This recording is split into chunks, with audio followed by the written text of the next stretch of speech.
first candidate that we get to meet tonight is named Brett Robinson. He is running for Texas House District 130, and this seat is currently held by Tom Oliverson. So I'm so excited because goodness knows we need a change in that seat. So, Brett, tell us a little bit about yourself and why you're running for office. My name is Brett Robinson. I am a graduate student at the University of Houston, and I am studying public administration. In fact, this May, I will be graduating with my master's in the program. I was vice president of UH-Dems my senior year, and I was also an undergraduate at large senator that was elected by the student body. I was very grateful then to also have the opportunity to serve. But today, I just want to share that I feel prepared to lead as a state representative because I've always been involved in my community. I feel I've learned so much in the master's program at the University of Houston. The program has given me a lot of core skills that I believe all lawmakers should possess, such as public management and even the boring things like how to budget public funds.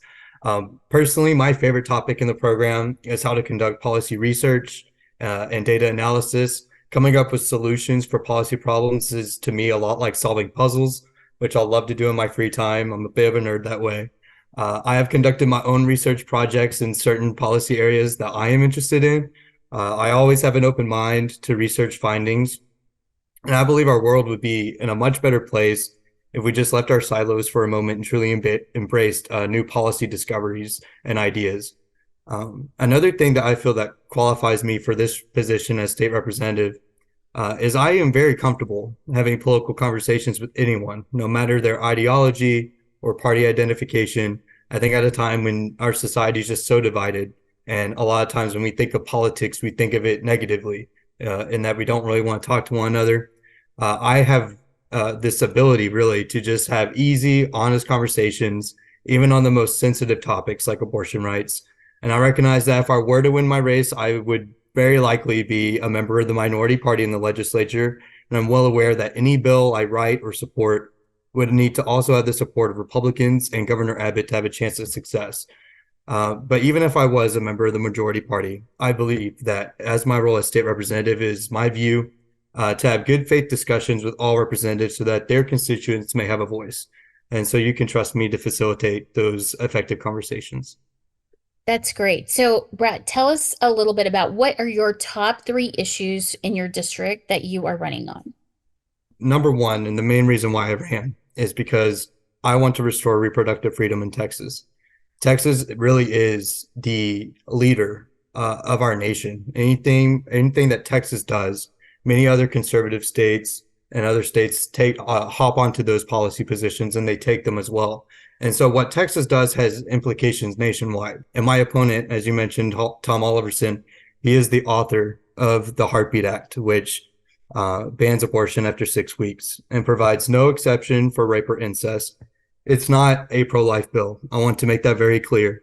I think a lot of people, when they go into the voting booth, they vote on one issue. And I think abortion and reproductive freedom is one of those key issues that many people decide everything on. But I need everyone, whether you're pro-life, pro-choice, or anything in between, to recognize that this law is extreme and it is killing women. As we're seeing with Kate Cox's and many others like her, she is threatened, not just her life, but her infertility as well. And so she's in danger. She wants to have more kids. She wants to have a bigger family. And this law is actively prohibiting her from doing that. I don't understand how this bill, which claims to be pro-life, could support such a thing. It just blows my mind. And so that is my main reason for running, is to restore reproductive freedom. We also saw recently that we had a 50-year precedent overturned with the Dobbs decision in the Supreme Court of the United States. And so everywhere this is happening, and if Texas can take that stand, we can influence policy nationwide. Another issue that's passionate to me is the economy and income inequalities more specifically. That's something that I'm really passionate about. I've done my own studies and research projects on it. I have found that in my own studies that rural broadband, or the lack thereof, and sales tax are actually correlated among states to have greater levels of income inequality. And so if we're tackling this issue, I believe those other issues need to be focused on.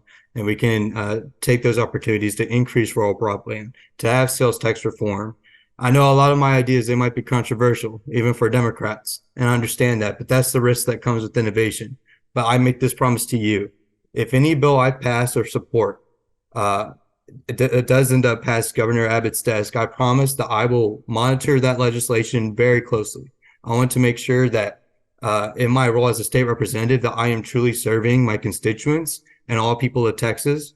And if I find that the legislation that I pass or support has any negative consequences, I will be open to that. I will admit my mistakes and I will say how we can make it better. But lastly, my third thing is that I'm a big advocate for reasonable gun reform. As I see it, I believe we need to be regulating firearms like we regulate the automobile industry. We can have two things be true at once. We can recognize that something can both be a part of our way of life, but we can also recognize that it can be very dangerous. Just like we don't allow monster trucks on public roads, I think it's unacceptable that we allow weapons of war to remain on our streets. Just like how we issue driver's licenses to prove that we are competent behind the wheel and that we have sufficient driving skills, we need to have permits that prove competency in the use, the safety, and the storage of firearms. No lawmaker in their right mind would ever propose getting rid of driver's licenses. So I don't understand why we tolerate things and items like permitless carry. And for lawmakers to pursue these kinds of laws that are this extreme, especially when you consider at our current time when we're dealing with so many mass shootings and really heartbreaking tragedies all happening all the time and in no other developed nation, it really is insulting. And so those are my top three. I agree. Thank you. Those are really great top three issues. Thank you so much, Brett. So tell us a little bit more about like where we can find you and what kind of support you need. You can email me at brettfortexas@gmail.com, spelled the same way, Brett, number 4, Texas.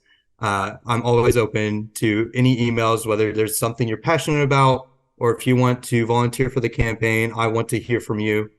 Whether you live in the district nearby or not, I believe in this position as a state representative, you don't just serve your constituents, but all people of Texas as well, because that is the policy that you're affecting. As for what people can do to help out with the campaign, I think right now I recently spoke with my professor about running, and he told me that he ran as well. And at his time, he had these cassette tapes that he would leave at doors when he was block walking. And that gave me the idea to put a QR code on my literature to leave on the door so that people could see a video of me introducing myself. And that's what he did just now for the current times, right? That's the idea I have. But right now, I really am struggling with raising money and to afford that literature. So any contributions would be greatly appreciated. That is what I plan to do with it so that we can be block walking in every single community. Well, I love that, Brett. And I love your out of the box thinking. And I've been telling people to put QR codes on all of their lit for a few months now. And just saying, put it everywhere, put videos, get it all out there. It's super duper important. So marketing is everything. Trust me. It's super important to absolutely everything that we do. And politicians should all be great marketers. I mean, they all kind of go hand in hand.